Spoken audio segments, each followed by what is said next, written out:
So, the World Cup is on, and with it being in North America, I know there will be a lot of North American fans, particularly in the United States of America, not so much Mexico or Canada, but in the US, where they refer to football as soccer, there will be a lot of fans there who are not very knowledgeable about the game.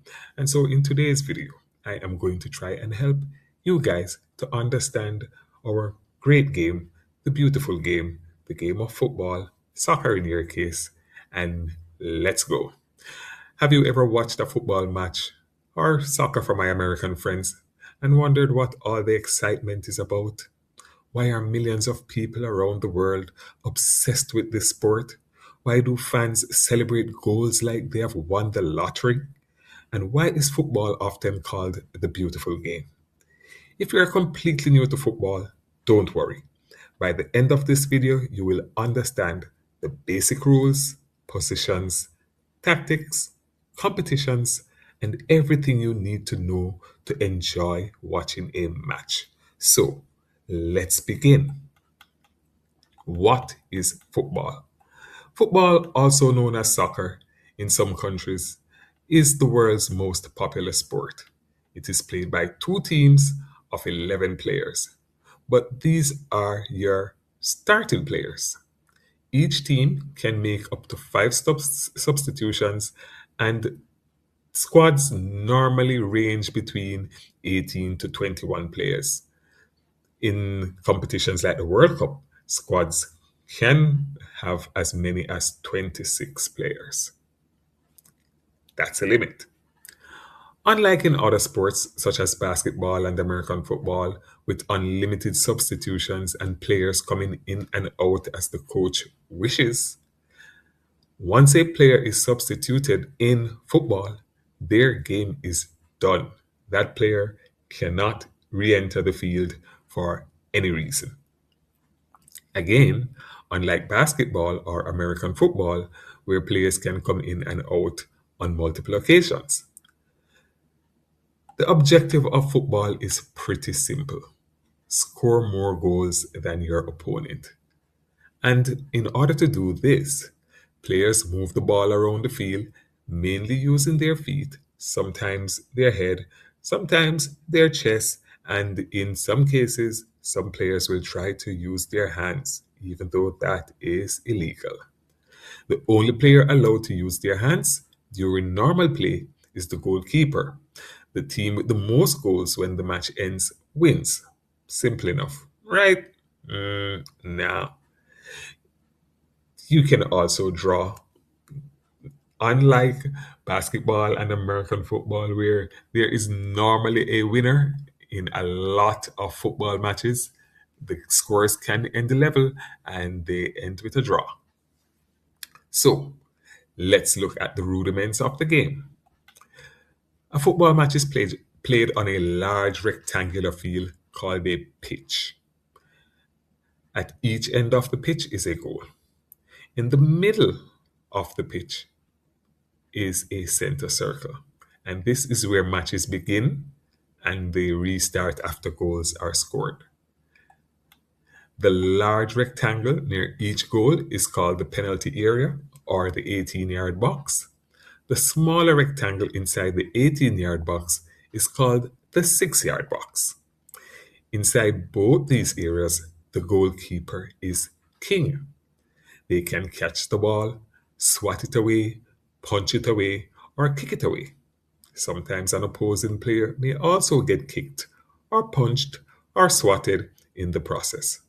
Sometimes they may even mix it up with an overzealous fan or two, but that's the excitement of football.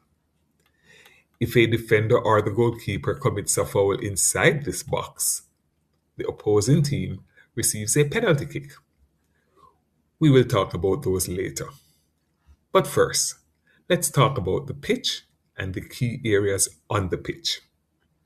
A regulation size pitch is 115 yards or 105 meters in length and 74 yards or 68 meters in width.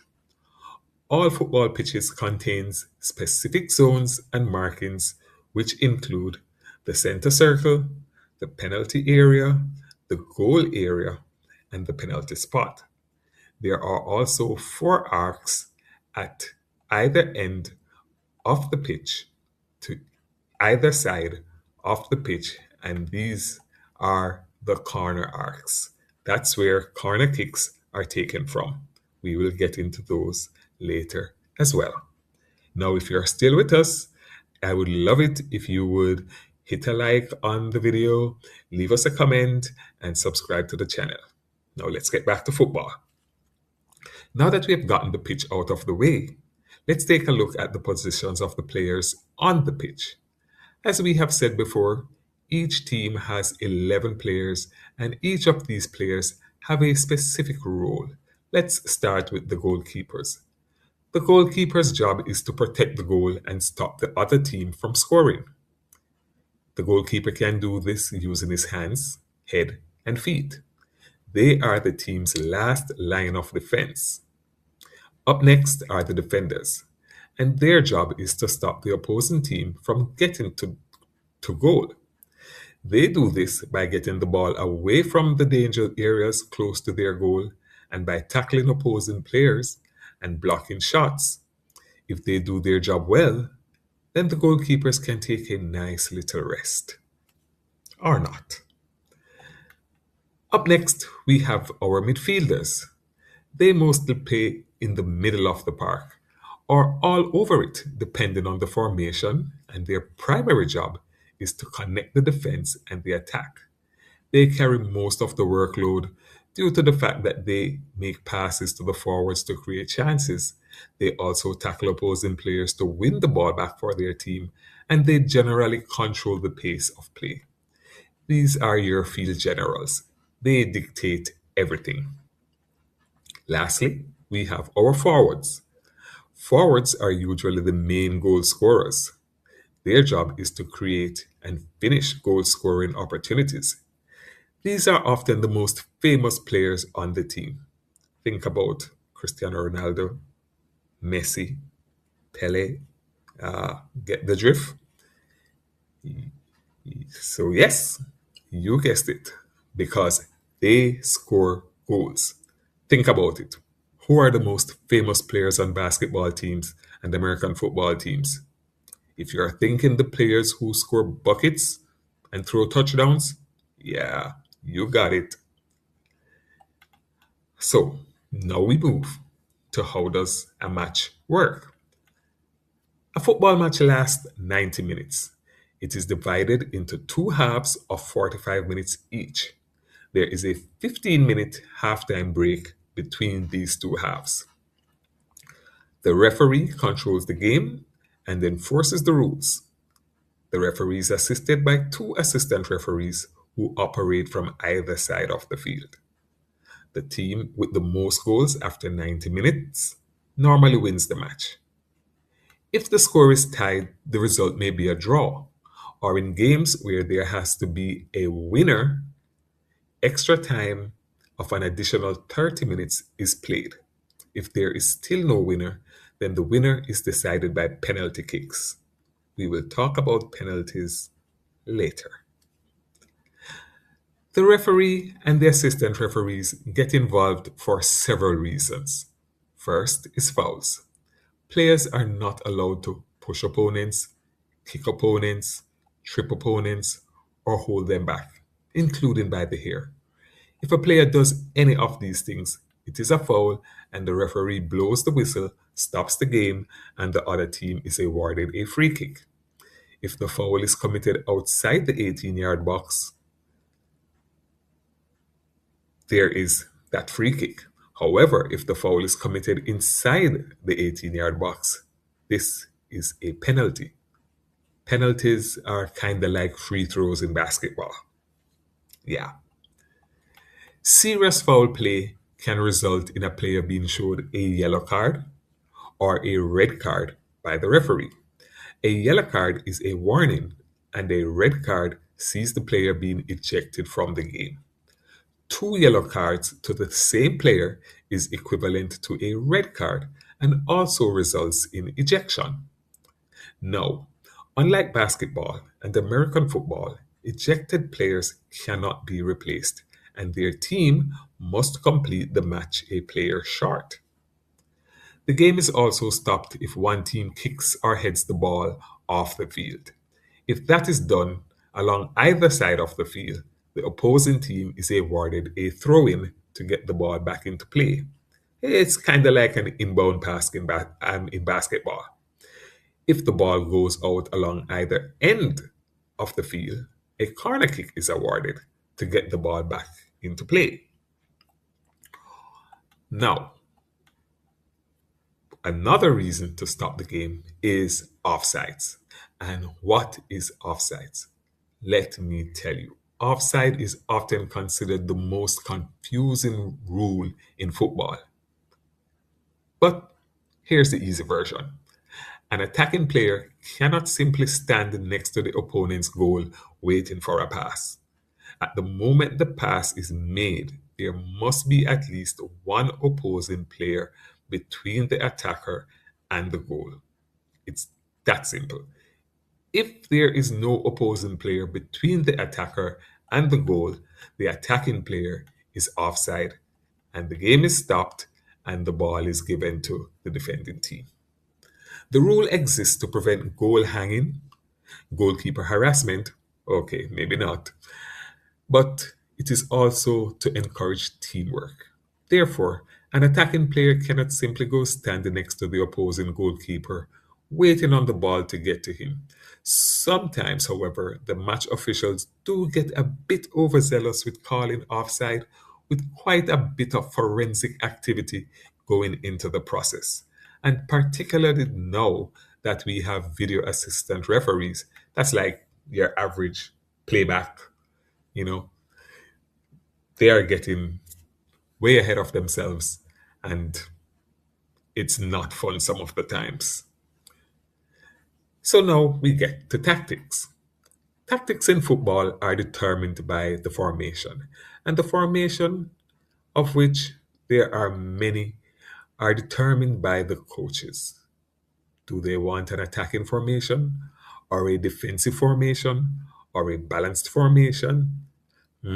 Decisions. Examples of formations are 4-4-2, 5-4-1, 3-5-2, 4-1-3-2. You get the drift. Teams attack and defend based on the formation they play. Formations are not static, however, and can be changed during the game depending on the state of play or depending on the mood of the coach. Yeah. What are some of the biggest competitions in the football world or slash the soccer world? Well, the World Cup is the biggest sporting event on earth and it takes place every 4 years. All players who play football dream of playing in the World Cup. But outside of the World Cup, there is the UEFA Champions League, the English Premier League, La Liga in Spain, Serie A in Italy, the Bundesliga in Germany, Ligue 1 in France. These are some of the biggest leagues around. There's also the Euros, which is the tournament played between European countries, and there is AFCON, which is the tournament played between African countries, and there's also the Asian tournament played between Asian countries, and there is the Copa America, which is played between South American countries.